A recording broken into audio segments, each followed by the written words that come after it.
And I got to get some extra practice in myself. Yeah. There was only one I didn't finish, but I was right at the end. Actually, there were two. One, I hit the goal and I didn't finish. And then the other one, I could see it in the distance, but I didn't get to it. Yeah, I managed to get around all of them. I didn't have too much in the way of problems. I did have a fun time watching because I knew that one map. I understood that there was that one map where everyone was going to go the wrong direction at the start because it's a new map. You know, where do you go? You go forward when the map starts, right? Not backwards. Yep. Yeah, not backwards. That was fun, though. That was fun. Hello, Steve Husband, or Esteban Husbando. Hello, Steve. As Jordan called him. Hey, beautiful people, what's going on? We are just wrapping up a pre-show. If you're a patron, go back and give that a listen. Talking about search engines, privacy, stuff in the cloud, vacuum cleaners, hot vacuum cleaner chat. Pretty salacious. How's everybody doing? It is Wednesday. Getting wound up for a nice, cozy, weekly, daily Linux extravaganza. Yay, Arthur, and it's Wednesday. It's Wednesday. It's always Wednesday. It is. It always Wednesday for Ven. So I want to know who's run out and put their pre-order on the Steve. I'm just kidding. The new Macs. What is it called? Macintosh Ultra Studio Mega Studio. Voltron. Mac Studio. Because they have like what is it? NVIDIA and Apple have like the same or just as bad with naming things, because there's the M1, the M1 Ultra, the M1 Wicked when it does handstands, and I gotta find it. I'm 4 Apple devices. Is this new? March 5th? What is today's date? Is this the right month? Yes. All right. Yes. Come on, 2 weeks ago. Oh my, it's March 9th. Huh. Right? Wow. I legitimately just had to check 2 things, everyone. I had to check the date and the month. Welcome to the Brave New World. These things, Yeah, Ben, now I know what you mean, now that I'm living the podcasting life. Same thing. I just have my calendar, with where I have to be when, but I sometimes don't pay attention to the date. Something I've learned as being a contractor for over a decade is, that's something I was talking to Iculus about. Like, do you get any extra tips for the people at home? Because Iculus has been doing it longer than I have.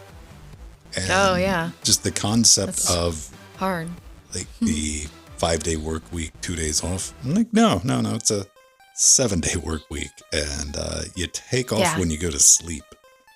It's weird, man. Yeah. Constantly doing something. You have to be on the social networkings, answering comments. It's an everyday thing. Preparing for shows, doing show notes. Oh, I do all that on the side as my hobby. Yeah. I'm trying to find the new teaching Mac stuff. What are the new models? What are the chips called? I'm having an old man moment. Ultra, I think. Okay, M1 Ultra? I think I found it. Apple followed the M1 chip with the M1 Pro and the M1 Max. No. Oh, Mac.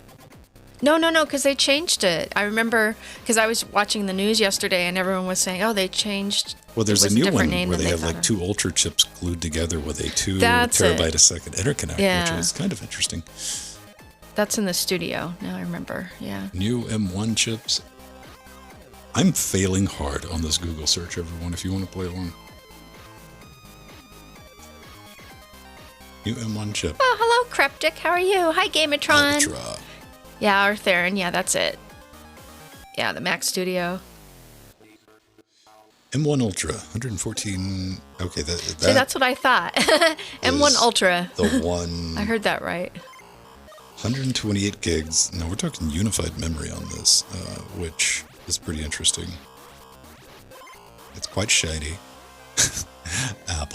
Apple with your marketing. You're like, what does it say? 16-core PC desktop performance, data tested, Core i9, shrug emoji, winky face, asterisk. Yeah, okay. Welcome to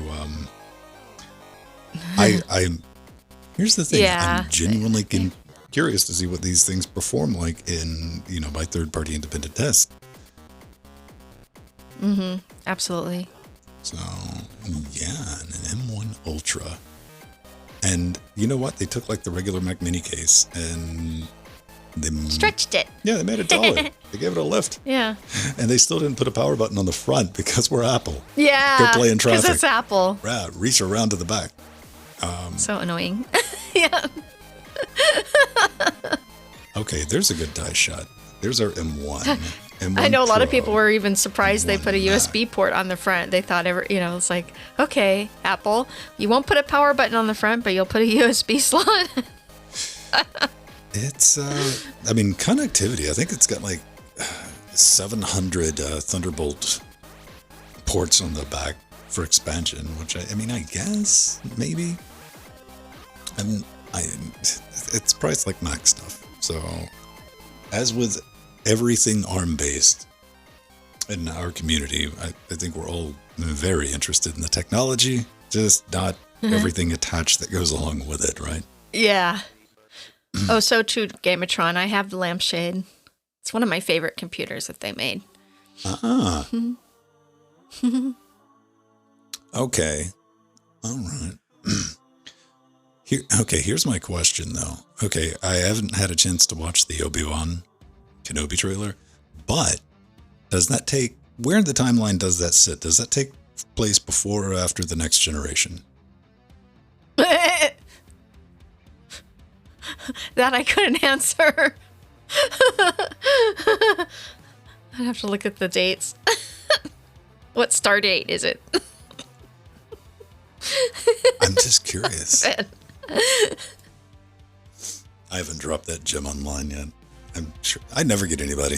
Everyone just assumes I'm trolling them before Thunderbolt. All right. I haven't watched the episode of Picard's out now. Yes, I watched the first 10 minutes of it because I'm waiting for me and my husband to sit down and watch it. No, you're not if you've watched the first 10 minutes of it. Yeah. Come on, man. Yeah. No, I stopped myself from continuing so that I could watch it mostly with him. You've been betrayed, Steve. The first 10 minutes of Picard when you're watching it mean nothing to Jill. She's already seen it. I'm going to watch it. It's great.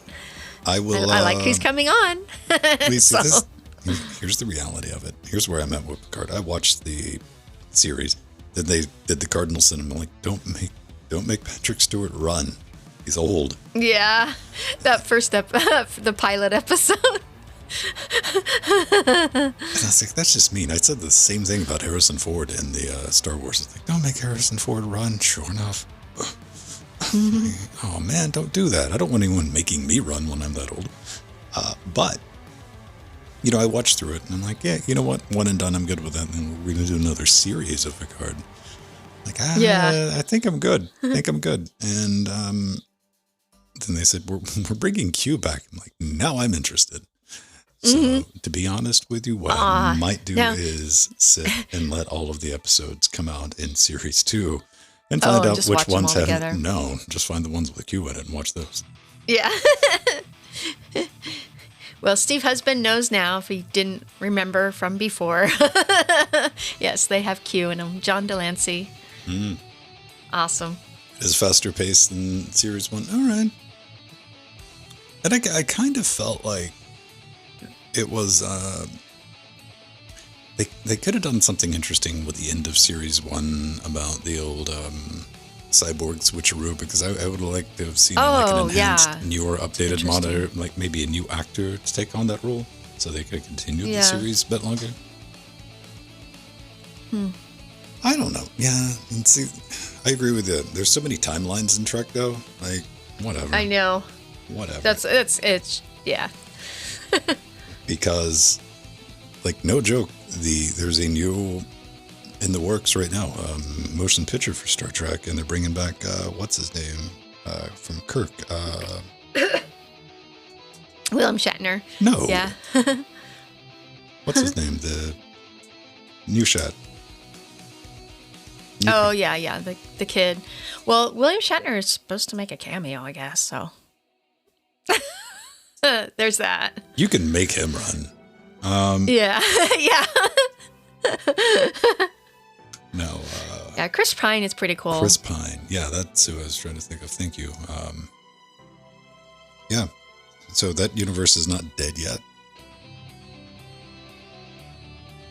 Which I enjoyed those films. They were alright. Yeah, I did too. Yeah. I mean, they're popcorn. Like, Trek's never been like high level stuff. I'm like, yeah, let's watch it. Well, what was nice is, they came out and said this is a different timeline. This is the Kelvin timeline. So enjoy it. And I did. Well, they had to say that, Jill, to keep like the weird nerd purist. Like, oh yeah, like me. Keep track If they had put that in the regular timeline, that Vulcan blowing up, not cool. So. And hey, man, people are protective about their space soap operas. Yeah, well, help. It's the Kelvin timeline. The only thing I'm interested in, there's two things I want to see right now that I haven't seen. One thing I'm very interested in seeing, I watched the trailer, is the Doctor Strange. I saw the IMAX trailer for that. I'm like, all right, I'm in. I'm sold. I want to go on that ride. And I still got to watch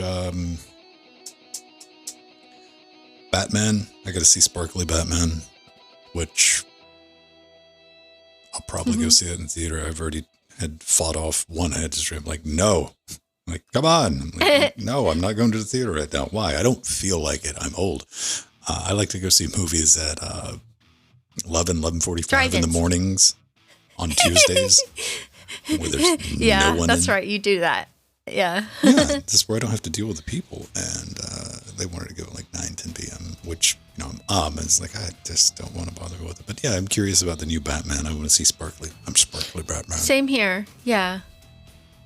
I like Batman and Spider-Man. Mm-hmm.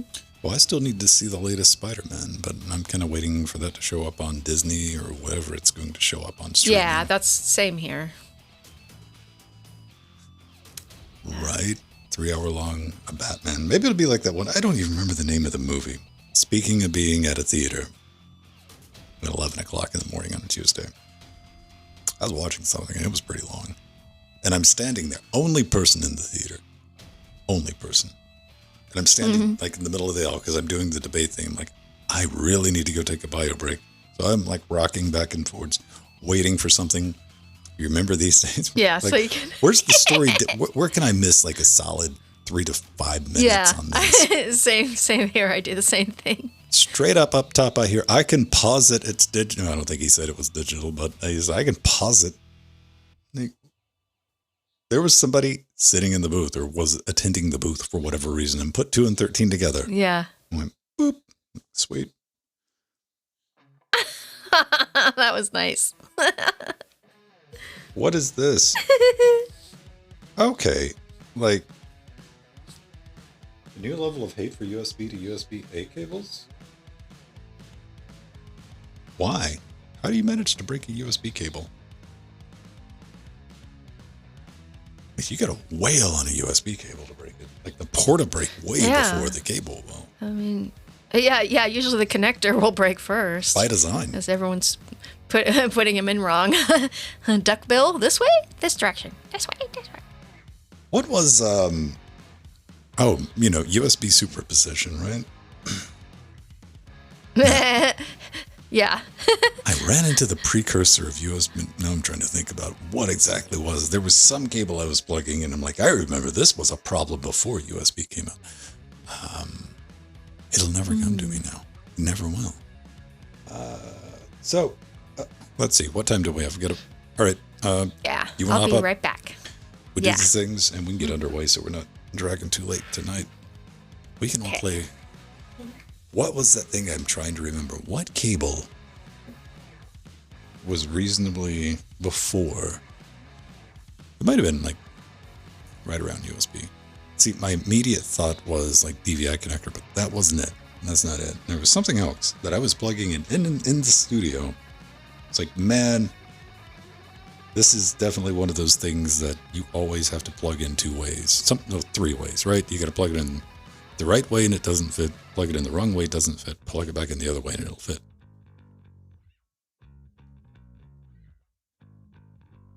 Parallel. Parallel was definitely... Was it a serial cable? It might have been. Huh. I don't know if it was in this case, but I see where you're going with. Especially when I'm thinking like external SCSI cables back in the day.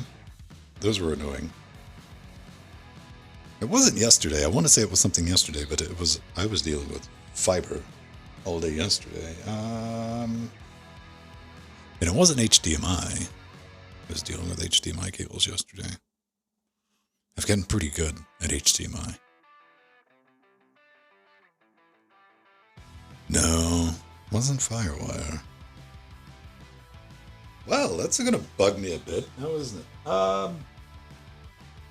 What I'm doing right now is like looking around in this, because all the stuff's staged under the desk. I'm like, was it this? Was it this? Was it this? And I'm not 100% on it. And I'm hopefully it wasn't a fever dream.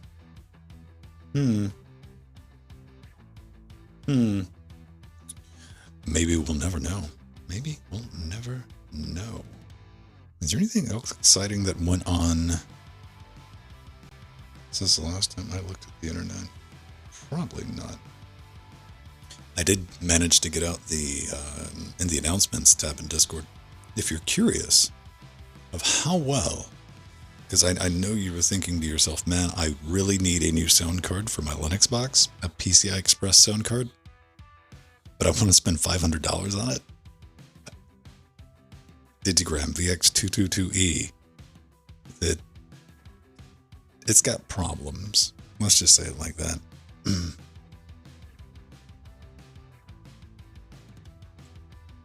USB-C? Was it USB-C? No, it wasn't USB-C.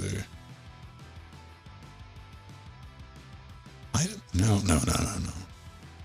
I think that's in the right direction. When you say that, I was playing around with some USB encoders the other day.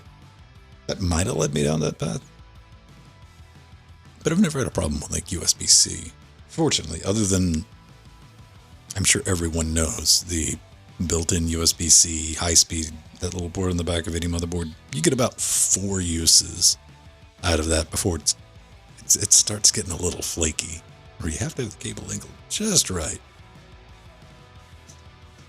Well, I think the problem with the USB-C is it's the right idea, but we didn't get color-coded cables, so there's 11 cables, you know.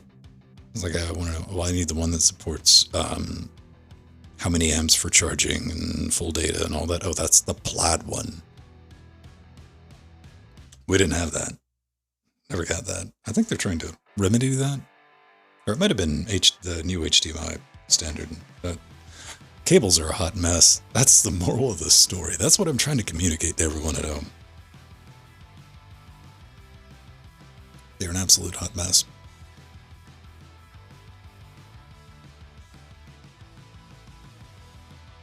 Yeah. Barrel jacks would solve everything, but I don't want to have to engineer that solution. USB 4 is going to be power delivery. Hey, I mean,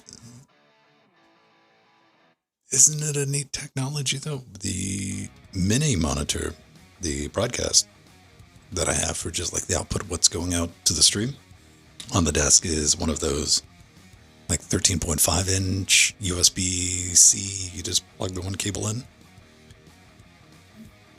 It's brilliant. It works. I plugged it directly into the back of my 2060, which had the VR port, the USB-C port. Video, power, everything came up. Love it. But, you know, if you go any further than that, with one of those cables, they don't work so well. Seems to be a small limiting factor. Oh man, everything in the world needs to be an LC connector. You know what? I'll take LC. At least things like regular LC, not keyed LC or locked LC. LC's got problems in some situations, but I don't mind LC. LC's easy enough to clean. And it's pretty universal.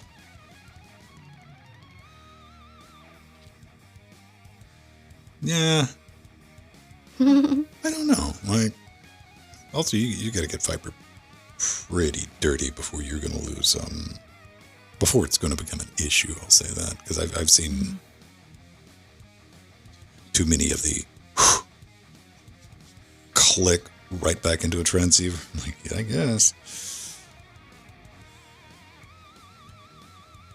Are you using Jack 2 or Pipewire for the studio? Pipewire has a long way to go before it's going to have the capabilities to do everything I require from it in the studio. But it's getting there. It's getting there. I'm using a Jack 2 and Net Jack 2 to tie together the 5 PCs that are running, including this one over here, and that is the DAW that's doing all our real-time processing that is being sent, speaking of fiber optics, over to the computer that I'm on right now, which is OBS for multi-track. I've got about 13 tracks flying around the network, plus this other computer that Jill's on back here, which is doing all that. Just, you know, you click that one button in Jack and it just automatically pops up. It's pretty magic. Yeah. Yeah, Inertia, we're still using Sonobus. We love it. I really like it. Sonobus is about, here's what I'll say. You know, I've said this to the creator of Sonobus multiple times, man, is as close as you can get to making a program like Jack Trip usable-ish. I mean, it puts it in enough of a GUI to where I can take a normal nerd, a regular nerd, and walk them through getting everything set up without like, okay, here's your command line. This is how you do this. Because, you know, I was playing around earlier this week with getting NetJack set up for, because I didn't like multicasting. Never liked multicasting with NetJack 2. I understand why it's there. 100% I get why it's there. Discoverability on the network, but I mean, it's just spamming the network. So I had to go dig around.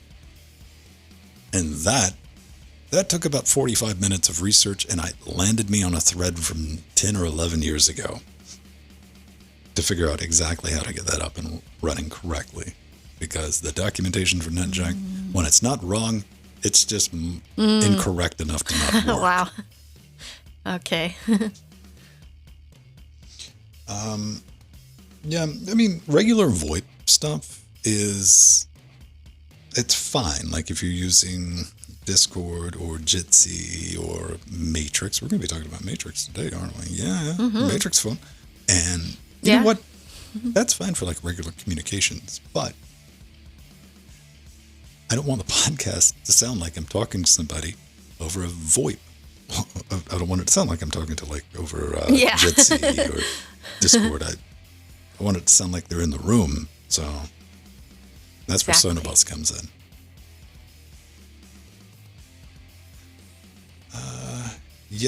Well, the thing about NetJack is I am perpetually saying I'm going to finish what the delete expletive is NetJack, because there is confusion. Like what NetJack is designed to do versus what people think they should use it for are completely two different things.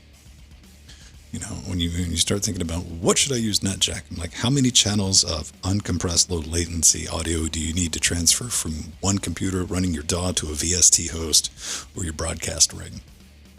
And if I get a blank stare, I'm like, there are other solutions to stream your audio from one computer to another.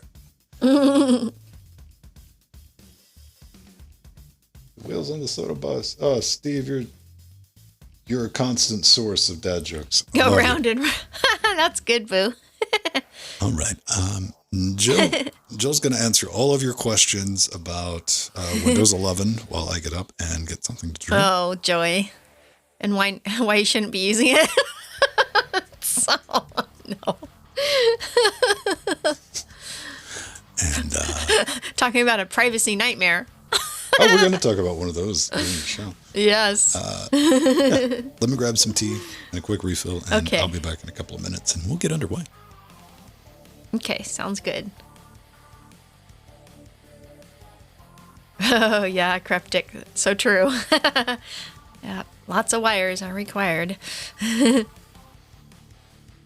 I've got literally thousands, in fact, underneath my feet, because I have about 100 computers behind my 3-monitor setup. And the ones that were behind me, I cleaned out because I'm working on the room. Oh, boo-boo. Aw, Arthur. This time, I got this one because I went to Disneyland again on Sunday. So, Minnie Mouse. So cute. This is the one Steve husband got me for Christmas present during the pandemic. I love this mug. That was back in the days when I was wishing Disneyland was open, because it was closed for over a year and a half during the lockdown.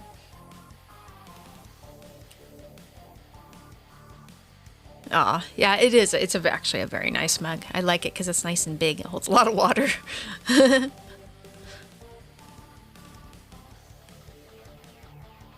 Ah, nice inertia. Yeah.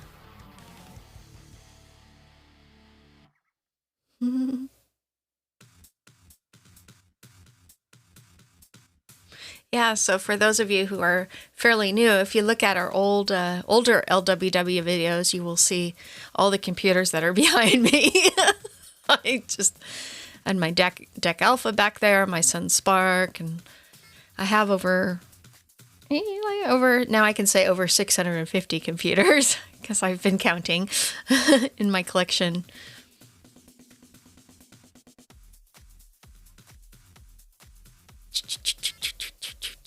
So, but eventually I'll have a few more behind me.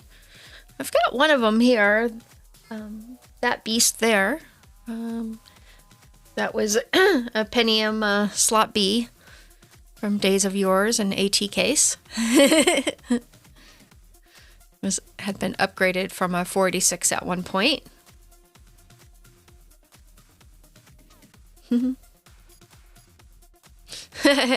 Yeah, cryptic. Yes, true story. I have, if you're interested on, I do show them off like once a month or so on the Destination Linux podcast. I do a segment where I show off my vintage computers and talk about them. And that's been a lot of fun.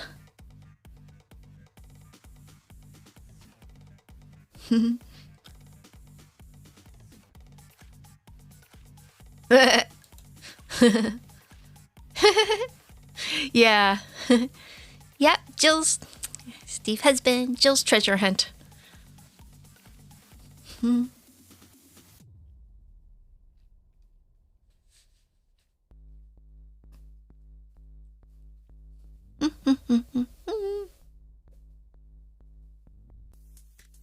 Aw, thank you, Steve husband. Yeah, that is one of my favorite computers I just showed off a couple weeks ago. Do.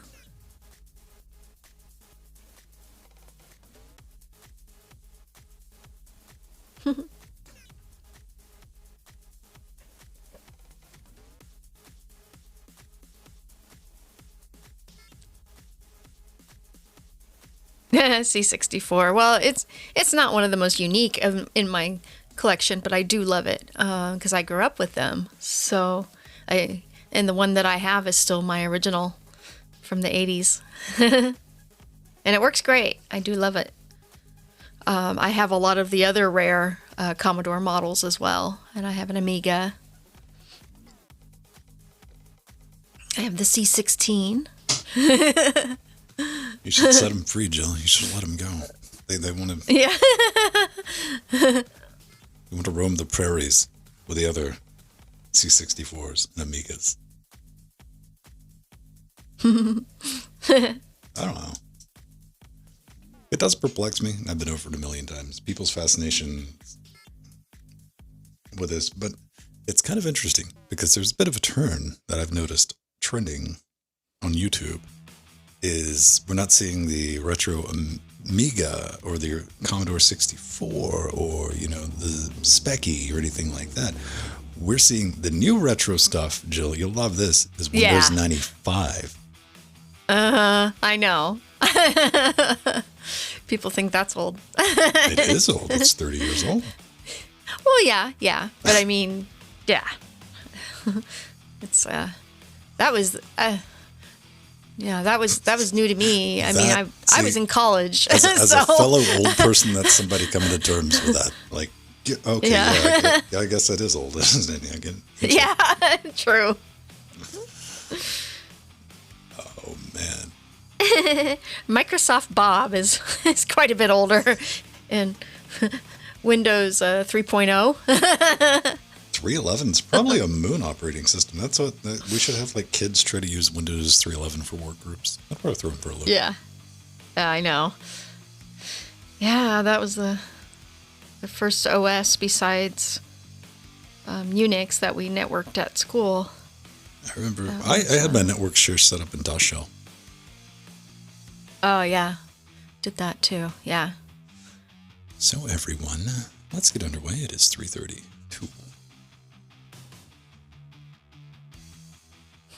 There is a controller slash. I know Windows 95 still seems like it's newer, but it's not. 1990. When did it come out? 96. Yeah. Well, yeah. Technically, most people didn't get it till 96. I'm talking about when it went gold. Yeah. When did Windows 95 release? What say you, Googs? Oh, no, they did manage to get it out in 1995. Look at that. August 24th. There were people standing in lines to get a copy of Windows 95. Yeah, I remember because my brother, he had his computer repair business and IT business, and this is long before that was even a thing, and he did that freelance. And so I had a copy of it before most people did. Oh, yeah, there were betas floating around for a long time. Yeah. Well, even before the beta, because he was doing some work with Microsoft. Yeah, the insider builds. Yeah. A lot of people got to play around with them. Like, we had kind of a warped perception when I remember builds of, this is back in early aughts, like Longhorn, with the first accelerated window manager for Microsoft, and they were trying to do a database-driven file system. A bunch of weird stuff that maybe one day will become a thing. Maybe it's better we don't. 3.11 was how you started hating on Microsoft. I don't know, man. I don't have space in my heart to hate on software anymore. I didn't hate 3.11, but it wasn't my favorite. So.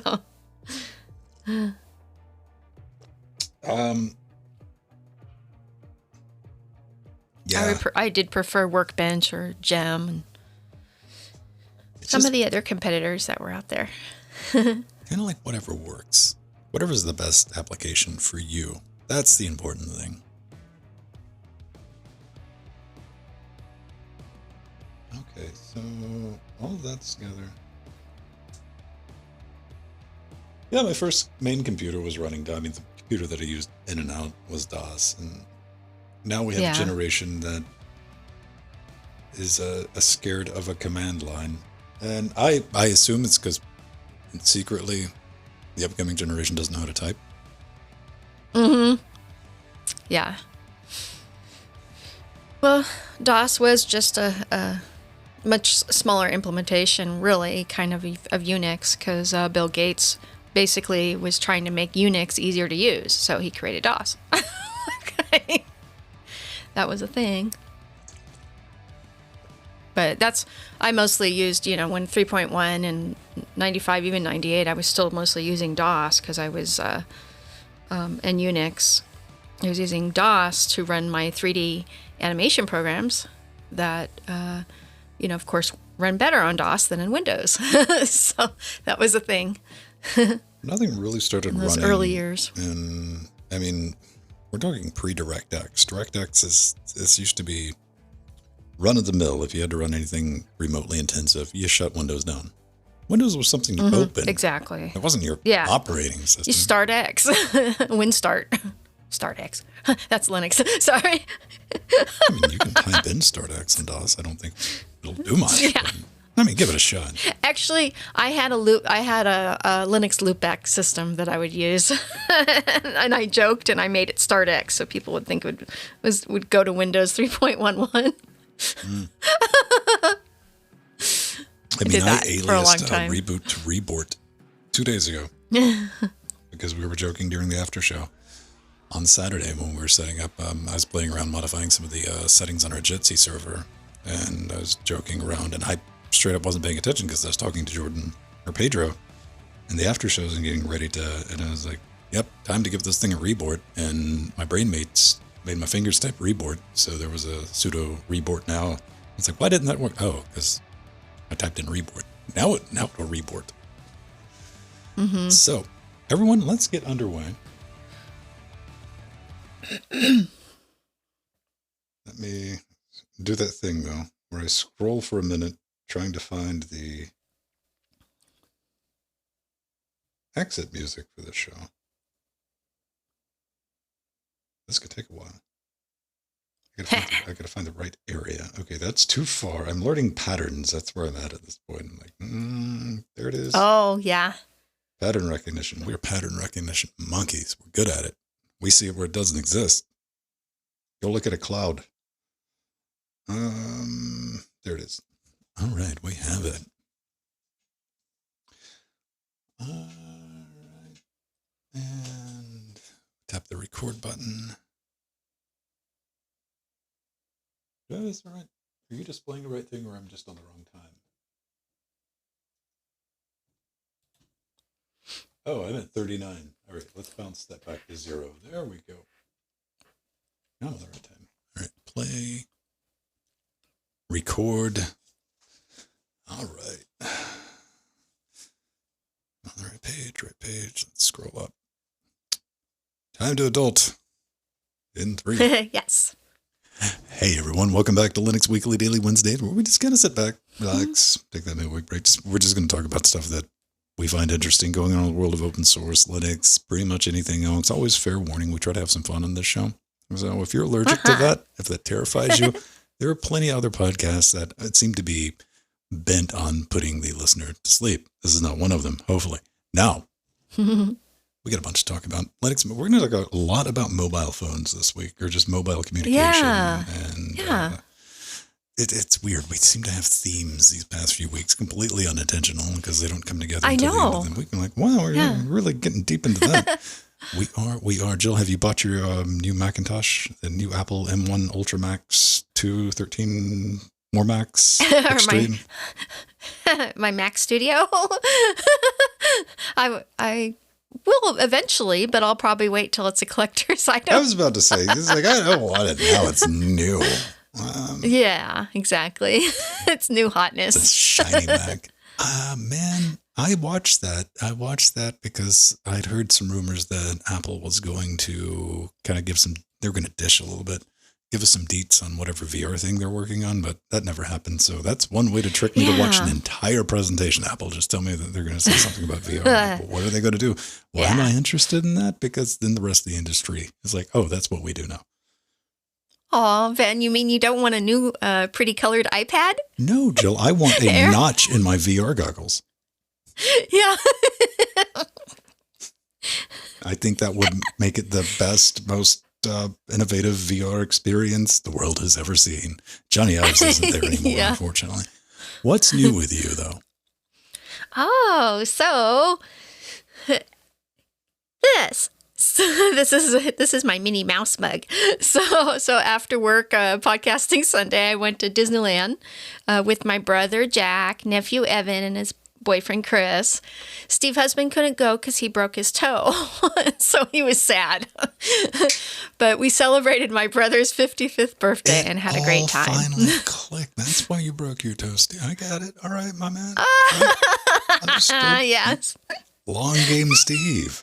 It's like, wait a minute. How do I get out of this? Okay, this is gonna take some work. Yeah, he changed his name to Esteban Husbando for Jordan on Saturday. Oh, man. So in chat. I've been playing around with a couple of things. If you are in our Discord, if you're a patron or a Twitch sub, no, I think it's for patrons only. Right now in the announcement segment and for patrons posted up. If you've ever wanted to play around with a $500 PCI Express sound card, you're like, wow, that better sound pretty good. And it better do some neat things. That video's up for your inspection. I still got to finish all the graphs and the wordy bits for the full review. And how does it function under Linux? It's got open source drivers and it has Linux support. I'll share with you my thoughts on that. That'll be open for everybody probably by Friday, maybe this upcoming Monday. It depends on how long it takes, but I like to put a little sneak peek for the people helping us out. And what else are we doing? Oh, right. Pre-builts. Jill, when was the last time you bought a pre-built computer that wasn't a laptop? Actually, recently I got a good deal on one on an HP Omen on eBay. But of course, it had the video card removed, and I just put my 1080 Ti in it. And it works good. And I got it at a steal of a price. I mean, it's a Ryzen 7 with 16 gigs of RAM and a NVMe hard drive, and I literally got it for $200. That's pretty good. Yeah. And I thought, I was taking a chance on it. I go, oh, this might be not have everything in it like they said it did on the page to make a bid, but it did. Oh, and no, so this computer case is filled with ham. Yeah. This is not a motherboard. Yeah. Sometimes you get, parts from people that don't work, but this was legit, and it came beautifully packed. And it worked great, and I just threw a 1080 Ti in it and put Fedora 35 on it. Yeah, cool. It's probably stolen, but hey, look on the bright side. Yeah, I know, for that price. Yeah. I'm going to say like in my adult life. Now, I've bought a couple of pre-builts also without people, especially Mike, for the studio, because we needed some little butter robots, and I got some Dells. I got some Dells 3010s. I got an HP 8000, I think. These are thin business PCs. The ones that no one wants. Small form factor. Right. Like, ew, you can't do anything with it. The ones that you see on YouTube and that people are like, can we make this thing game? The answer is no, you can't. Well, you have to put at least a GT 1030 in it. It's like in limp mode, barely doing 720. Yeah, I was like, I can make it game if you give me a Dremel. Let me cut the case out and put a non-standard. Yeah, it's one of those. Mm-hmm. So, moral of that story, like everything else I've built in the studio, the Threadripper and Jackbox, and I put that together. And then that's fine. I'm thinking about buying like a legitimate adult big boy pre-built Threadripper, because finding a Threadripper Pro, we're coming up on well over a year since the latest ones have been out, and like getting a hold of one. Just the chips and the motherboards are astronomical. They're like $900 for a motherboard. Then I found out that Lenovo has, you can get a Threadripper quad core, like 32 gigs RAM, like $2,000. Like, maybe. I don't know. Mm-hmm. I'm trying to talk myself into this adult businessy purchasing thing of like, I need those PCIe lanes, and again, not a great gaming computer, but I can put a lot of encoders into those things. So yeah, I'm having that war with myself. I'm like, am I finally so old that I'm just not going to build it? Like partially, yes, I like the idea of having a warranty on something instead of having 9 different warranties that you never fill out. Like 8 months later when that one component breaks, you're like, man, welp. So I don't know, playing around with that. And I think like everybody else, I'm waiting on UNCUT to release your GPUs, because I want to buy one. I want to give you money, but you won't tell me when it's coming out. So I know. Valve could even tell people when they're shipping things. You could at least drop a hint like, hey, around these months. And that'd be very nice of you. But that's enough of us. Let's talk about Linux Mint 21, because Linux Mint's still a thing. It used to be the recommended distribution. Like somebody was coming to Linux, it was Linux Mint. These days, it's Arch or Pop, but it used to be Linux Mint. I still use Linux Mint too, especially for those coming from Windows, because it's got the Cinnamon desktop is good for that. And so there's some great new features coming to Linux Mint, starting with Linux Mint 21 release due out later this year. And it's going to be based on the much anticipated Ubuntu 22.04 long-term support Jammy Jellyfish release. I'm looking forward to that one. And it will ship with a newer Linux kernel, Mesa graphics stack, GCC, and GNU-C library. But one of the exciting things, it will also have a new version of the in-house developed Cinnamon desktop environment. And Cinnamon 6 will probably be used, and its window manager and JavaScript interpreter will be rebased on a more modern version of GNOME's Mutter window and compositing manager. We've needed this for a while. That should really actually speed up this Cinnamon interface. That's kind of been an issue. And I've had issues with it in gaming sometimes, and this will just make it faster. I'm so looking forward to this release. Speaking of gaming, though, check this out. One of the biggies, here's one of the biggies in this, is they're going to adopt the Blueman GTK Bluetooth manager, drop-in replacement for the Blueberry. And, that's the configuration tool that's been hanging out. So, RIP, Blue's Hello GNOME Bluetooth, which I got to admit, it works surprisingly well. I shouldn't say surprisingly well. No, it just works well, and that's good news. But I want to bring that up because gaming headsets, because some of you psychopaths, some of you nutters out there, I see you post on Twitter in my Linux audio search on TweetDeck saying, oh man, my Bluetooth headset either does work, doesn't work, or is in some state of working, which surprises me. It surprises me coming from the time of we could get something Bluetooth to sync. We would do a victory lap. We would go outside and scream into the heavens of like, yay, does it do anything? No, but it connected kind of. And we don't think about these things in 2022. We hit a button, it connects, and it's surprisingly easy. And it's good to see Linux Mint getting caught up with that game. I still do not believe that I'm brave enough to try Bluetooth headsets and microphones yet. That just doesn't not seem for to be podcasting. my thing right now. Yeah. You don't want the battery dying when you're trying in the middle of a live broadcast. Yes, I do, Jill. I want that possible interference or any. But that's good. That's good to have. Bluetooth is simple. I'm surprised by how many things are Bluetooth these days, and especially controllers. Yeah, that's a big deal. The low powered Bluetooth as well. Bluetooth and LE. Linux is LE. So good times. Okay, we're gonna have some mixed opinions on this next one, Joe. Yes, we are. So this is something actually really very, very interesting. Canonical has announced they are collaborating with Vodafone. Yes, Vodafone. And Vodafone is testing Canonical's new Anbox Cloud technology. Anbox Cloud is a software stack that allows for the implementation of running the Android operating system in the cloud by moving all the processes to a virtual machine. And the prototype cloud smartphone actually will be showcased on Vodafone's booth at Mobile World Congress 2022 in Barcelona. And this phone actually will demonstrate this concept of a smartphone running entirely on the cloud while leaving basic functionality on the device, like the camera, location, or available sensors. And this is just very interesting, and this really could be our future. I mean, the thin client paradigm is alive and strong, and maybe this is the next one.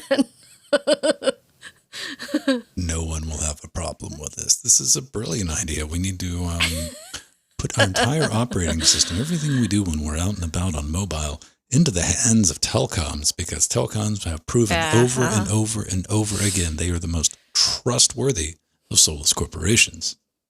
Now, nothing that I previously said was true. However, you got to look at this for what it is. It's SSHX. This is VNC. This is turning your $1,000, thanks Apple, because that's something I can save without LOLJK at the end of a $1,000 mobile device into a dumb terminal. Now, here's the thing. This would, do you want like 97.32% of your mobile's functionality to be reliable on a solid network connection? Yeah, you got to have at least 3G for this technology to work. And there's a lot of people in remote locations that don't get good signal. And those of us even in the city don't get good signal. I was about to say, there's a lot of people probably living in the house next door to you that have problems getting a decent signal. And that could be a small problem. A software stack allowing for the implementation of Android and just the operating system, just move all that to the cloud. I don't know. You're going to have the benefits of doing all the processing in like a VM that you don't have to worry about the hardware locally. I agree with that. But having your telco provider keep everything up to date for you, that's nice. That could be handy. Security issues. But speaking of that, having your telco provider mining every single thing that you do and having it right there in front of them, they don't have any extra steps. That could be another problem. But I'm sure workplaces would love this for enterprise to be able to roll this on. This is all connected. And, you can completely get out of doing LOL, no connection. Can't do anything on the mobile, but you can play games. They point that out. It can play games because Stadia has been a just raging success the past couple of years. Really impressed by the adoption of that, but hey, games. And you know what? Value-added services. I want to quote this. Telecommunication providers can also create innovative, don't like that word, value-added, don't like that word, services based on virtualized mobile devices. They're going to find ways to do stuff to mine your data harder, faster, stronger, and better. Jill, you're just dying to get one, aren't you? You love it. It's the best thing. I think Jill's muted. Ooh. Sorry about that, everyone. You know what? I had a war with myself and was like, maybe I can just let this roll. But, I decided to be the better person. Yes. So as we know, Android is kind of a security nightmare, with all the ads and malware. And if you get an ethical company, putting all Jill, the information in the cloud. This is a serious show. Quit doing stand-up comedy in the middle of the show. Okay? Ethical corporation. Okay. Yeah. But at least, depending on who it is, maybe they can help prevent the, malware and ads. And the other good thing about it is it does make it easy for instant software updates and patches among all the carriers. So Android would be updated, correctly with everyone. So not, one person on Ting wouldn't have to wait for their update, another person on AT&T and Verizon. So there are some really positives about this, actually. When I see something like this, I have to have a think to myself. And what am I thinking about? To get me, what would it take? There would have to be some incredible value add. And again, I'm not the target market for this. But I've said, we've definitely talked about it on this show, more so on Saturday, Linux Gamecast, is the future of gaming will be some type of deliverable via streaming, because that just makes sense. But the infrastructure is just not there yet. And you think about things like, why is Microsoft investing in like game streaming and stuff like that? It's to acquire the brain meats, the smart ones that are working on that, because once you get that sorted, streaming a desktop, child's play, making that reliable. But my OS in the cloud, I'm curious what people think about that. Software as a service is a thing. Operating system as a service. It's a whole different thing to have to process versus, your Adobe subscription. Do you have your Windows subscription? Do you have your Canonical subscription? And Windows is going that way, and it has been for a while. I immediately think of security. We touched on this in the pre-show. Was you look at a company like, let's say your telco is hosting whatever VM type solution this is, the security of your data on there. When this previous week, we just saw a small company not known for trying to fiercely guard any of their intellectual property. I'm talking about NVIDIA. Had a small problem with some very critical data getting leaked. But I'm sure your local telco provider is going to have much stringent security policies in place than NVIDIA. So nothing to worry about. Nothing at all. Okay, yeah. Also, booga booga. I don't know. This is interesting tech. I don't think anybody here is going, you're like, yeah, that's like remote login with X11 forwarding or VNC or something like that. Yeah, it's basically what it is. Hopefully better. It remains to be seen. But yeah, sticking on our phone theme this week. Yes. Native matrix VoIP with element call is a thing. I read through this. I didn't get a chance to play around with it or even fire it up. But, this is the world's first decentralized voice and video conferencing app powered entirely by Matrix. You know Matrix. Anytime you are having a conversation about IRC, Discord, or anything like that in a group, especially online, someone will come in and go, have you heard about Matrix? And like, yes, we have. Thank you very much. Now, this is kind of interesting because, you can run it against your just existing Matrix home server. And I think that's pretty neat, man. Element calls built entirely in Matrix, doesn't need any additional servers to get going. It's just out of the box. Mobile desktop apps, has a dark theme. I like that. Screen sharing, I like that. Link-based calls, I like that. Also, that also sounds a lot like my Jitsi server. It's not really optimized right now. Even they say there's a lot of improvement left on the table right now, CPU and bandwidth. So just keep that in mind. And this is kind of critical. You can't select your audio output device just yet. And it's limited to 8 participants. 8 participants. Like, okay, that's fine. 8. It's not too bad. That's great for testing. And honestly, I'm really, when I saw the announcement, I was actually really looking forward to using Element Call as another open source alternative to Jitsi, because I use Matrix at for my work, and I'm on it every day. And they do right now use Jitsi as their WebRTC client as a plugin. But I was really happy to hear that they're developing their own that's decentralized. That's really awesome. Maybe we'll be able to use it here at Linux Gamecast, because you don't have to use you don't have to use the Matrix chat to use this client. So that is a thing. It does. It's kind of interesting when you have decentralized. That sounds great until things go wrong. This is like one thing with the Jitsi, because with the Jitsi server by default, once you get 2 participants in the room, it does a handoff to the 2 participants and it switches over to peer-to-peer traffic, which doesn't work that well sometimes. That's what I was working on Saturday night on Linux Gamecast in the after show. Oh, okay. That's what I'm like, you know what, Jitsi, stop doing that. We pay for 2 terabyte of transfer of bandwidth. Let's just use that directly to maintain just the call quality. Because, sometimes, your ISPs and stuff do some weird rate limiting with yes, and stuff like true. that. You never know. Charter had an issue with it, not with our stuff, but with standard VoIP traffic. They were doing some throttling. I was reading about that on DSL reports earlier this week. But this is still neat. The more the merrier. Why is it better? Because the more viable solutions you have, that means backups. And I'm a huge fan of failovers. If something goes wrong with a Jitsi server, I want something like this Matrix to be there, and I want it to be good. I want it to be viable. So I go, oh man, we need to switch over to plan B.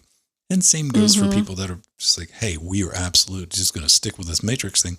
You want things like Discord. You want things like Jitsi to be there as well when things go wrong. If you've ever been sitting around before a show, getting ready, having problems with a WebRTC implementation, no one wants to experience that. So I'm glad they're working on it. And a seriously well done non-Electron desktop client exactly. is something that I like I'd be interested in. Yeah. Well, I also like the fact that you can actually zoom whoever is speaking. You can zoom them to different sizes and on the canvas, which is really nice. That's something we don't have in a lot of the WebRTC clients. So that's cool. It's pretty decent.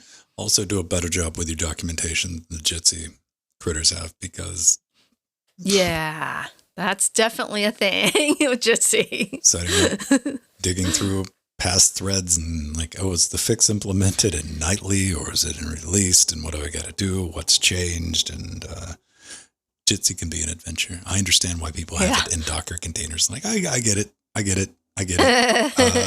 I'm just stubborn. So I use Debian for everything in the studio, and I just lived that life. You know, before that, I was a Fedora junkie. Before that, I was in Red Hat. Before that, it was Slackware. And not for any particular reason. You know, I don't form attachments. I don't have tribalism in Linux. It's like there's not enough Linux users for us to start having infighting between distributions. Some people don't get that, but that's okay.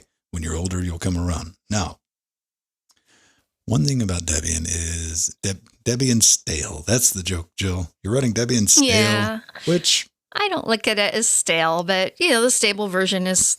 It's accurate. I guess stale, yeah, it's pretty stale. Now, the fun thing is pretty accurate.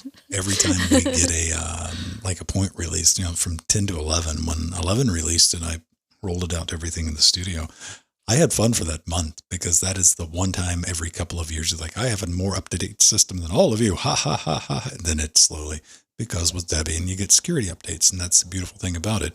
Because once you have a functioning system, a working system, not broke, don't fix. You don't have to worry about something coming down the pipe and messing with anything. You can just set it to auto update if you want. Just get your security, your kernel patches, and all that fun stuff. And that's what I like about Debian. But one thing you might not like is you went to install Firefox and you launched Firefox and you said to yourself, man, I really don't like retro computing. It's not my thing. It's not my thing. And I'm talking about Firefox ESR, and that's what ships with Debian out of the box. You get the, classic Firefox experience. Some would argue the better Firefox experience, but maybe you want something newer, a little fresher, a little more up to date. And that's where Firefox User Installer comes into play. It's the Debian package manager automatically install the latest version of Firefox on Debian. And it does the auto updating thing, which is kind of brilliant. Now, that's really all there is to it. You get a little application. You pick what browser from Firefox, your architecture, your language. Do you want regular Firefox? Do you want the developer edition? Do you want nightly? You feeling lucky punk? Extended support release is also available. And you can just set it to keep things going however you want. Now, this is supported with Debian 10 and above, and it's a bit an issue if Debian 9 support is needed. Yeah, I don't know. I like this. I do like this. Now, I use ESR not because I have any particular need to use ESR. It's because it happens to be there. And I use Firefox, I guess, out of just some spite issue I have to do all of our stuff on YouTube in the YouTube studio. And that's just kind of that's all Firefox is dedicated for. But I've never run into a problem with ESR. But if you want to play with the latest and greatest, I know we were talking in the notes, you just download Firefox and you run Firefox, then months and months and months go by. Then you go, no updates. I wonder if there's a newer oh, no. Wow. Okay. Now it comes with Space Weasels. I've been missing out on Space Weasels this entire time. And so I think this is handy to keep things up to date. If Firefox is your daily, right? Yeah, absolutely. I mean, I think this is really awesome because like you, Vin, if you wanted to use the latest Firefox, for years I've downloaded the latest Firefox tar.bz2 from Mozilla's site for Debian. And then, I would move it to opt and create a symlink and do all the things. But this just makes life a lot easier.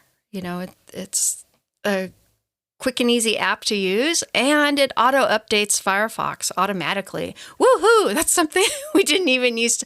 You always had to download a new version of Firefox for Debian to get an update. That's we don't understand. Maybe we need Firefox in a flat pack or a snap package or something. I don't know. But yeah. No. I like the native. This is good. So yeah, I just want to share that with everybody. And like everything else, it's going to be in the show notes after the fact. Just head over to linuxgamecast.com, which coincidentally is where you can find links to our Patreon, patreon.com/linuxgamecast. that's how we're doing everything here. This is why we're not hitting you with a mind control mattress ads or anything like that. We're not going to tell you about what are some good. I always like the current crop of the podcast buy-in, things. Oh and yeah, stuff. It used to be HelloFresh. That was a common thing. HelloFresh was one, and the one where for men the shaving the shaving cream and the shavers. $20 shave club. Oh. Yeah, one of those. So we don't have any of that. Also, you can go to our website and don't worry about tracking or ads because I don't have any of that nonsense on our web zone. Same goes for everything that we host. Mm-hmm. All the video and all the podcasts are self-hosted. That's a chunk of the expense. So I want to thank everybody helping us cover that. But Patreons, you get some bonus. We got a Discord channel that we're in the other 6 days of the week. That's where we hang out. Mm-hmm. That's where that is our Slack. That is where everything behind the scenes on the show takes place. There's about 100 other people chilling out with that. But we do have an IRC on LibreChat that is there, and it's tied into our Discord for live chats, along with Twitch chat as well. Chatbot, thank you, Empty. That thing is still up and going. But yeah, that's how we do the things. You get early access, just stuff I'm working on behind the scenes things, and just a big thank you in your name in the credits. So that's awesome. If you can share the show, anything like that, leave us a review. That'd be neat. This is our experimental fun play around show, and I want to make sure it just kind of keeps rolling on. What else do we have? Oh, right. I got something I completely forget to mention each and every week because this is always a common question. What's in here? Here's what's in here. Here's what's in here. Yeah. Amazon.com/shop/Linux Gamecast. I don't care where you buy this stuff. This is just to answer your question. Everything in the studio, from audio to display to video to networking to PC, Raspberry Pi, electrical, storage, lighting, and just boring office stuff is itemized on that list. You too can roll your own little Linux Gamecast studio. And since we're on Amazon, we got a wish list. Jill has one. You can buy us presents. That's what it is. We can squee, we got a thing, which is always fun. Just don't be like the Office Depot people that tried to kill me the other day. They left a package right in front of my door. I was not expecting the package to be delivered the same day. So I don't tend to look down coming out. Office Depot. You got the 2-day delivery. 2 hour, Man. 2 hour delivery. Jill's got one where things blink and cups are cups. And that poor Kingston drive. I remember when that drive was I know, it's still, I know, that's why I still have it on there. Because I use those for a lot of my vintage computers, upgrading them to SSDs. It's the best way to speed those old computers up. I got one for the studio. Help make comments on my purchasing. Very exciting things like sound insulation and stuff like that. Yeah, so. I see that.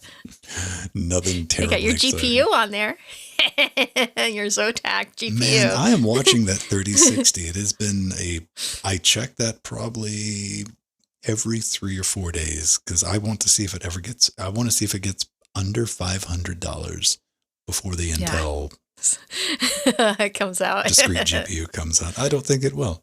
And again, the 3060, not TI, the 3060 is supposed to be a $300 card, which was excellent because the 2060 that I currently have was a $300 card, which was excellent, but it was actually $300, and I'm not paying $600 for one, Jill. It was not. Yeah.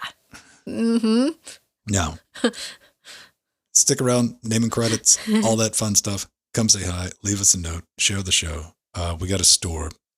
If you buy something, send me a picture, and I'll embarrass you live in the next video version of whatever show that is coming up. That is a warning. So there you go. Let's get into a slice of pie. Oh, you want a piece of me? Oh, it's a poor kawaii, cute little pie that has a piece of pie cut out of it. Someone's eating him. It's very cute. You want a piece of me? It says. Oh, that's an interesting battle to have, isn't it? It's like, somebody's eating him and killing him, but this is a sweet way of dying. Maybe. Yeah, it is a sweet way, very sugary way of dying. Check this out, everyone. Check this out, because this is the dream. This is the RK3588. A wicked, and I mean wicked powerful ARM all in one. Beautiful. In ITX format. This will just go into any case that will accept an ITX motherboard. It's an ARM PC. Look at this. It's octo-core, quad-core Mali 610 GPU and an NPU. I'm not 100% what an NPU is, but it's got one.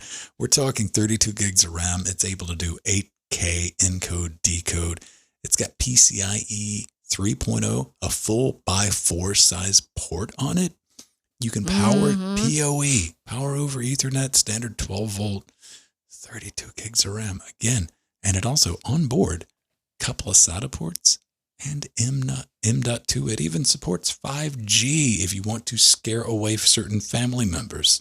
You can pop a 5G module in there and let them know, and they won't come in your house anymore. So yeah. I'm looking at all this. Gigabit Ethernet built into it, supports Wi-Fi 6, multiple drives. I'm just scrolling down through the web zone. Apparently their website is located in Mordor. It takes forever to load, but it does eventually get there. But here's the big thing. Look at that. You can pop this just right into a standard case. There's no like, oh, I have to go to the specialty Pi shop and like buy the weird moon case. No, pop that in. It's got your standard I/O panel on the back. This is amazing. Epic. And I'm really scared. I'm scared, Jill. I'm scared everyone at home, because speaking of that Raspberry Pi, the Pi-powered computing, it's warped us. We have distortion, because I look at this and I go, oh man, that's really neat. And my brain's going, yes, those are Raspberry Pi 4 and those are about $70 or $80. So this couldn't possibly be, $300. And I can hear someone at Firefly just cackling manically. Going, oh, silly Vin, this is priced at, contact us for a quote. Yeah. It might be the 3,000 instead of 300. It can do Android and Ubuntu, build root, Debian 11, and it supports RT Linux. It's got an SDK, tutorials. Yeah, there's nothing about a price on this. And here's the problem. I think we can all agree, or maybe it's just me, I'd love to hear your feedback, is this is amazing. This is super cool. This is wicked neat, right up to about $300 for me. Because once you get over $300, the executive functions and my brain takes over and goes, well, it needs to do something or we can't spend the money.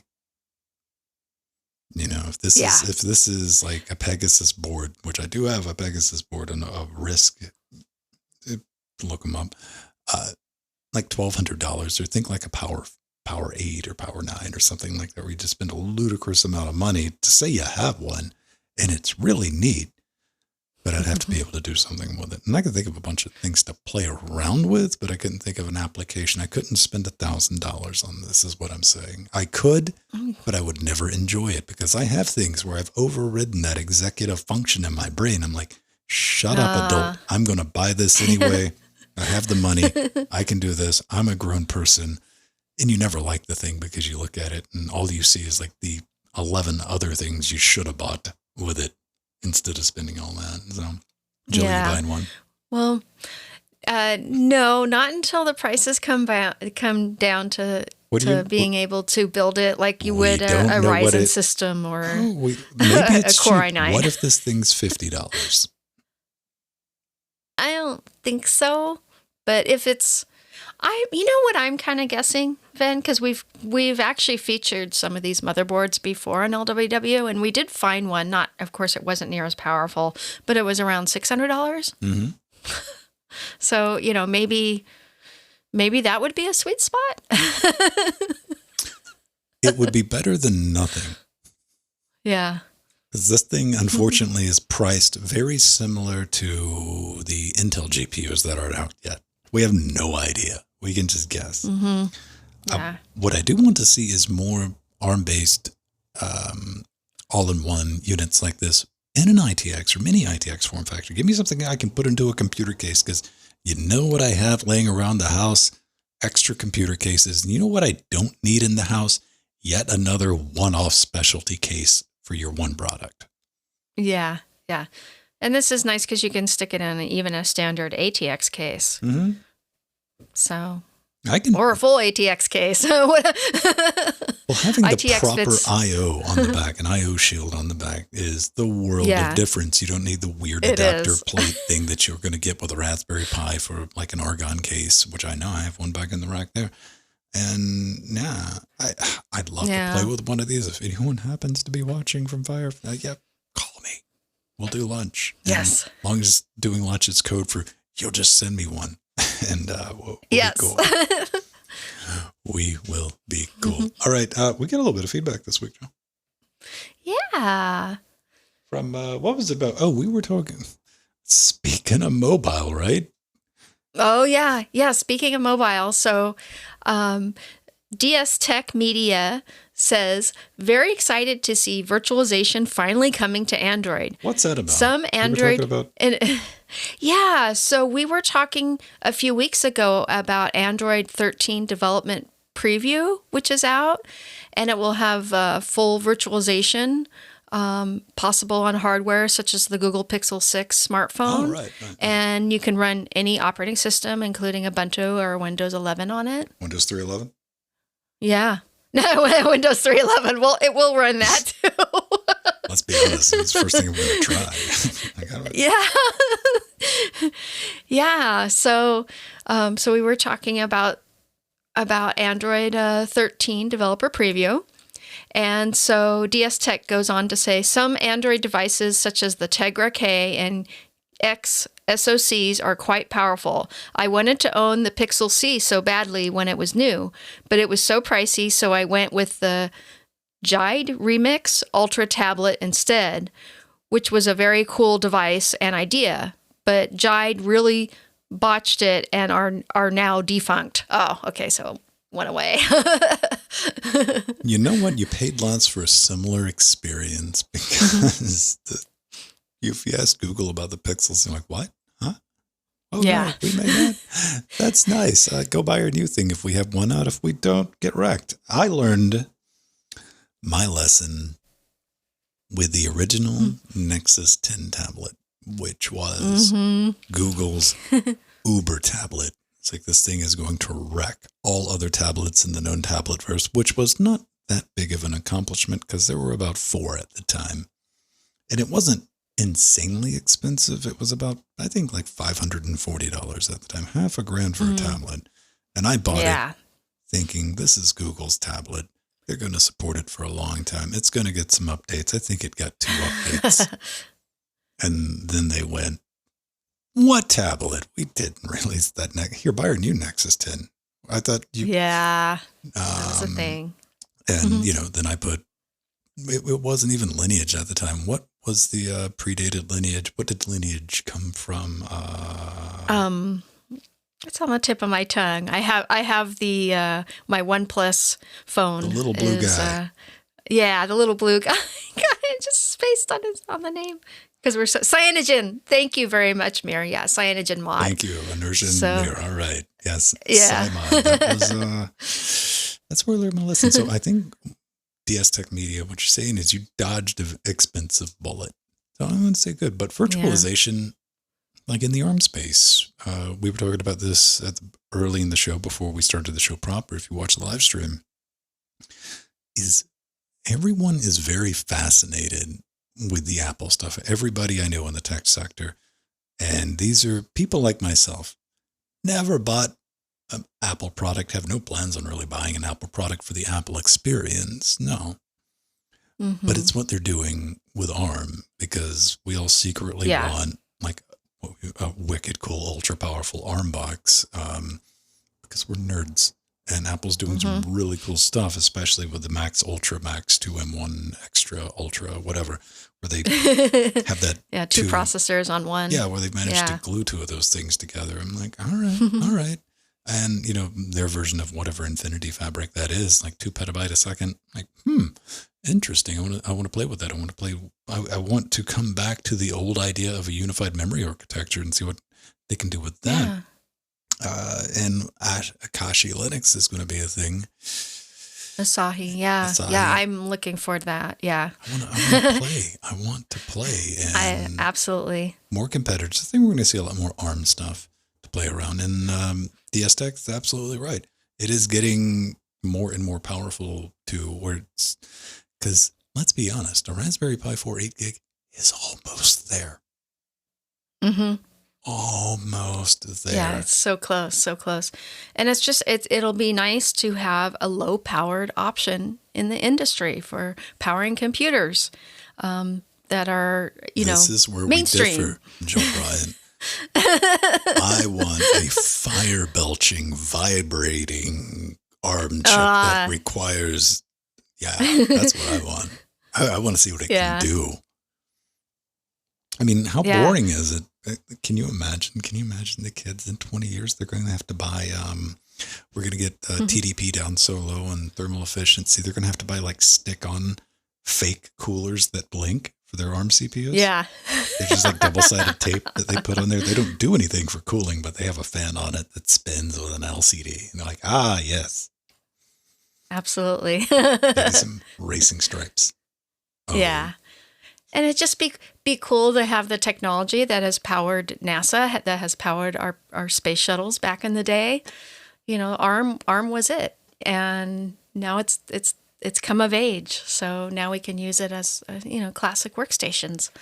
It'll be interesting. ARM's definitely made some headway in the server space. So getting that in to the desktop, and again, the desktop. I don't know if the desktop's really going to be around in 20 years. And before you jump on me, think about how many people that you know outside of your nerd circle have a desktop computer these days. Yeah, true. Yeah, that's something we're all guilty of, is getting, like, just looking around for confirmation. Like, but everyone I know, of course, everyone you know. And what about an aunt or uncle or something like that? And I'm like, what? Oh, no. And no. That Hewlett-Packard from 1995 that's sitting in the corner of their house that hasn't been cut on in 20 years doesn't count. You can't use that as your argument. So that's going to do it for this week, Jill. We got to bounce out of here. Yeah. Before that. Oh, yeah. So true. And Inertia. Yeah. RISC-V. We're all waiting for that one, too. Another competitor in the space. And those chips are already being used in the industry. They get, it's just nice to have RISC, back again as a really wonderful option, and as an alternative to i486, i586, x86. It's just x86 now. Yeah. Yeah. I don't know. I mean, sometimes you sit and think, like, Intel tried to save us with the Itanium. They really did. Oh yeah, that's right. They tried to make that hard cut, which was just weren't ready for it. I don't think anybody's ready for it today. You're seeing like one of the few companies that has such a lock-in of their ecosystem, for better or for worse, is Apple. They can get away with things like switching architecture more than once, and they started out with, the M series, 6800, the Molar Roto. Well, is way back in the day. Then they went to Intel x86, and now they're going back to this. They can pull it off. Getting everyone else in general compute to do that, it's going to take some time. I look forward to it. Yeah. All right, for reals this time. I'm going to put on some music and some credit stuff, and things are going to dance, move around. Watch. Yes. I'll hit a button. I want a modern version of my DEC Alpha. That's what I want. And these ARM chips are coming close to that. Yay! Thank you to all our wonderful patrons and all the wonderful people we have in chat. We've got Inertia, Gamatron, Mir, my Steve husband is there, our Theron, of course. For the 22-month resub.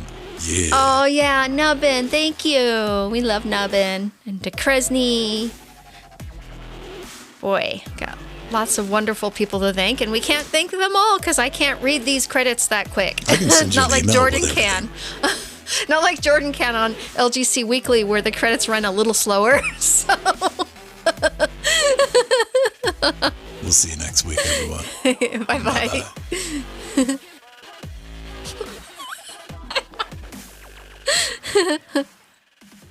Yeah, lots of mobile. That was a great mobile show. It's what it was. Yeah, it really was. Let's see. Go Gadget Control Surface. Silly as it is having a wheel that you can spin around, best thing in the world.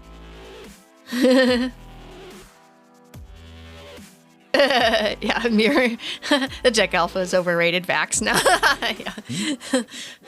Vax were highly underpowered, but you know that. If you wanted a very, He's winking.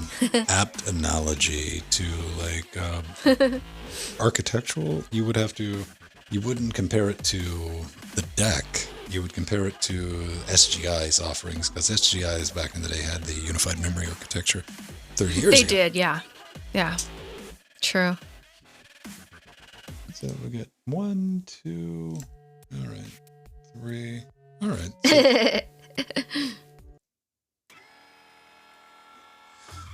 Oh man, MIPS.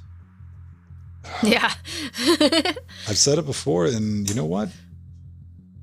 It's still true in less and less and less extent. The only thing keeping the MIPS architecture alive is low-cost home routers. Yeah, older embedded systems. That's where I'll see MIPS pop up. And you know what? MIPS is going away too, because even like Netgear is starting to use ARM in their routers. Yeah. That's right, yeah. Fine. Yeah, Gameatron. I still have a SGI machine. In fact, it's one I did some animation on in the 80s. But my Deck Alpha is the biggest. I have a huge Deck Alpha. It's so huge it moves on casters. And it's dual processor Deck Alpha, 500 megahertz, 64-bit machine from 1995. You have the let's see, my Deck Alpha's workstation, desktop. Oh yeah, I had the big server one. I got the sleek, sexy one. The sleek, sexy one.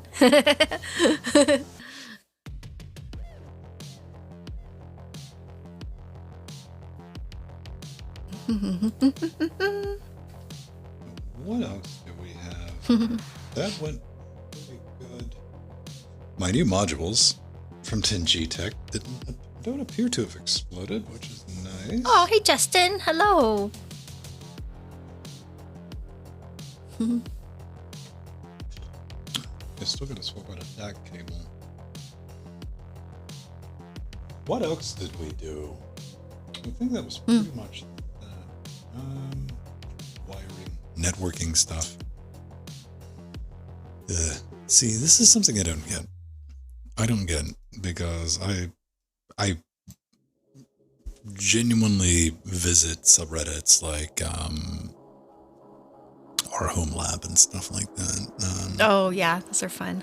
People who, well, unfortunately, our home lab is turned into people who will buy a rack to fill it with stuff to have it in a room to look at.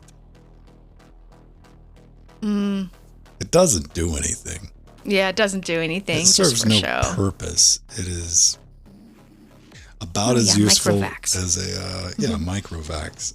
But yeah, there are people who legitimately like home networking is their hobby. They'll just have these ludicrous setups, and I see them a lot on our microtik when they're asking, "How do we do this?" Like, why would you do that to yourself? I could understand if I had to do it for a company. If somebody said, "Vin, you need to implement this," I'd go, A, you've made incredible bad hiring decision if you expect me to do this. I mean, I can do it, but I wouldn't trust it. B, why would, hey man, don't judge other people. That's the thing. If they find it fun, that's good. It is like pulling toenails every time I'm having to do anything with networking. I don't like it. Never have. Mm-hmm. This is not new. No.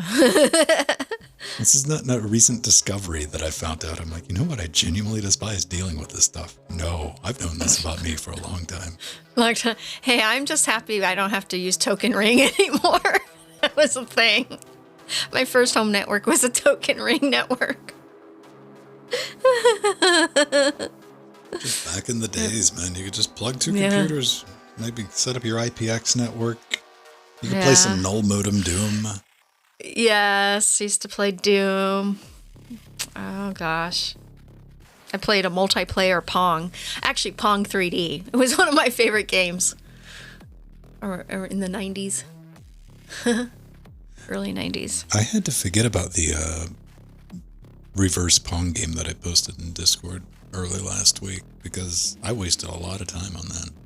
Oh, yeah, that was cool. Tap the ball. I haven't played it yet. Pong. I need to. Oh, man. Yeah. You'd stay away from that. I need to link it. Yeah, I actually bookmarked it, but I need to go play that. It was,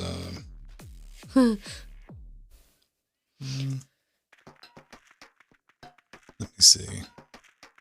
Yeah, Almost Pong is what it was called. I'll drop a link in Discord for everyone if you want to. Nice Gamatron. I originally played Doom on hacker BBS systems. Back before there was the interwebs. And that was cool to be, that's what we used to do on BBSs before the internet was in the web form. That is, oh my gosh. I know. I got 9. Wow. Here you go. That was so cool. And speaking of which, that's the very first computer game that I ever played was Pong, because the console for Pong came out in the 70s. And I'm old. That was the new hotness. Something I like watching. This is how varied I get with things on YouTube. YouTube's figured out the 2 things that I'll put on in the background without thinking are guitar repair videos. This one guy, Woodford, he's a Canadian chap. That's right. I remember you were talking to us about it. He does restorations and stuff like that. People and that's cool. 70s and 80s arcade motherboard restorations. This is one guy in one of the Carolinas here in the United States that fixes pinballs and arcade machines and goes through them like that. Oh, like Empty does. Our Empty does that too. He doesn't do videos on it, but that's one of his hobbies. Crashing. I haven't had a browser. When was the last time you had a browser crash? I did actually recent update to Vivaldi, but then they fixed it in the next update immediately. So, because a lot of people were having problems. I mean, it's difficult for me to talk. It's not that common. I can't it's not that common anymore. Yeah, I'm running Debian. We don't crash.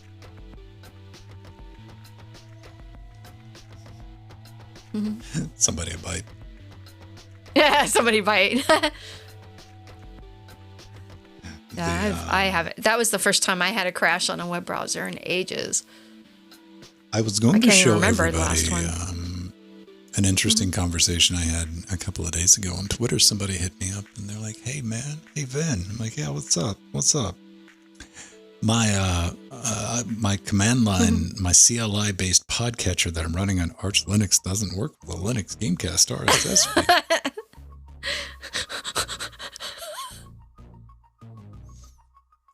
I didn't even blink. I've had weirder stuff than this. We'll go back to the Selfish OS thing if you've been around watching the show for a long time. And this is common enough to where I can hit back. I'm like, yeah, it's probably because your user agent, you're not reporting, it's left blank, and my firewall policy is going to bounce you on that. And I get back the paragraph explaining to me, it's like, I'm pretty sure I'd understand if that was the problem, and I'm positive it's not, but thanks for replying anyway. Like, all right, I guess I know what I'm doing the next 15 minutes. Let's go ahead and pull where is this thing? It was like, pulled it. Oh, look, that's blank. All right, let's put some nonsense in that. Okay, let's build it real quick. Let's put in our RSS feed. Look, there it is. Here's a screenshot. Yeah, so then I get the response back and like, well, this is embarrassing. So I went to show Jill. Jill saw it on Twitter. And, earlier. We went to reread it just to kind of go through, and that person's deleted their account. Yeah, that was the thing. Like, aw. It's like, because we were going to talk about it during the show, and Right. we couldn't find the I thought it would be original funny. question. Yeah. Yeah, I mean, the selfish OS thing was the same thing. It's like, yeah, I know the answer to this. You know, you should report your application to the server and be like, hello, I'm not a bot. Honestly, if you put your, if it said, hello, I'm not a bot, it would let you through.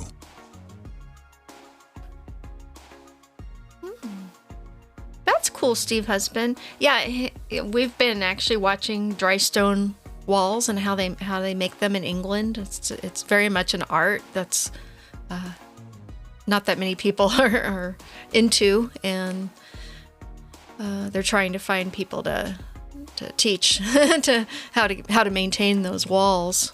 What about wet stone walls? Yeah, wet stone walls are a little more reliable. Yeah, I had to when he started watching these videos, I'm like, dry. What do they mean by dry? The only, all walls should have, cement or masonry or something in between them for the stones or the bricks to stick together. Like, I'm a contractor's daughter, so you need to have something that stick together. But no, it's actually an amazing art, the dry stone. It's like a puzzle piece. And they've lasted for years, so they're obviously doing something right. Mm-hmm.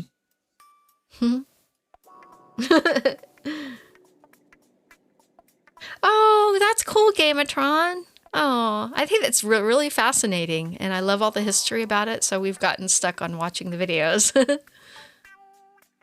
Some of the YouTubers that do that. So you're and the neat things they find in the stones, like behind the stones, like kids' shoes from the 18th century kind of thing. I don't know. When I think about stuff like that, I'm like, I mean, when you stack rocks on top of each other, like you think about like Hadrian's Wall. Yeah, that's true. Or pyramids.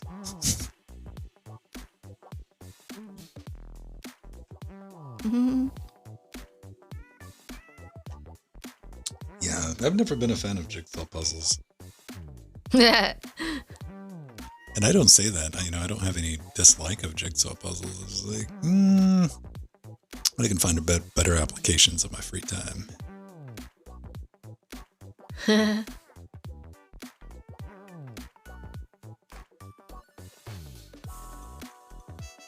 I don't know. Masonry, like I've laid brick before. I've attempted to. I've interrupted people who were professionally laying brick. Like, let me try this for a while. For a couple of hours. And you know what? That's an art. That's an art. Aw. There you go, Justin. Now you're in Linux. I trackpad. Yeah, there's where you'll get crashing browsers on Windows. That trackpad is comically large. I'm sorry. That's nice trackpad. Yeah, but it is large.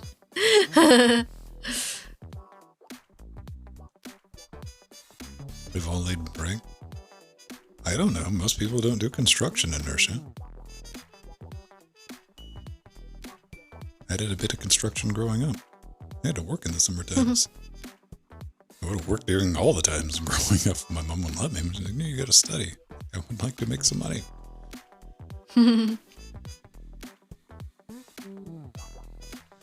Everyone booms. This is true. This is true.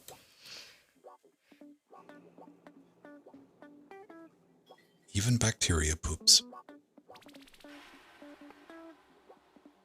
Yeah. The Indians used to use, animal-made material. Adobe and...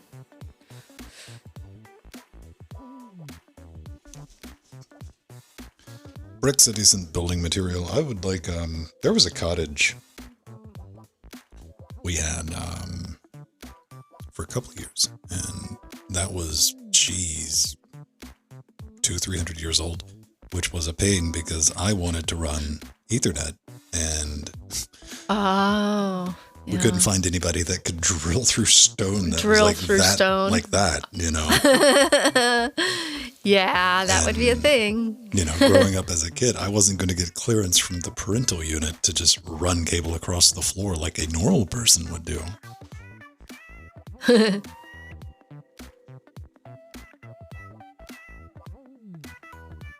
Oh, I can. There you go. Are you happy? We can keep going. How far you want to go? I got one. Pre super.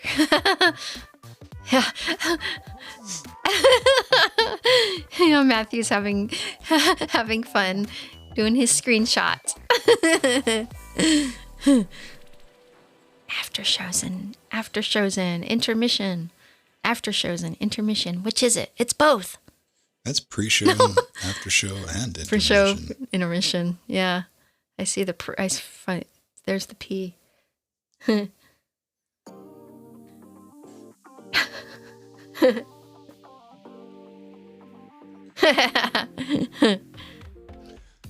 All right. I think it's going to do it because now that I think about it, we're streaming everything in 1080p. That just reminded me that I get to export this thing immediately.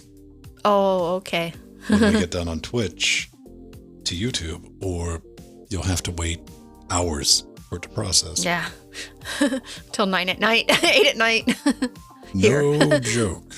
No joke. Can I go to the Twitch thing? If I can get that loaded up. Video producer. Yay. Yeah, Steve Husband. This is the pre-show for next week. It's we're intermission for the pre-post shows then. Yeah. Pre-post shows and. It's the intermission for the pre-post shows. That's what it is. All right, beautiful people. I hope you enjoy the rest of your beautiful Wednesday, maybe your Thursday morning, depending where you're at. I think that's the best we can do. And we'll be back tomorrow.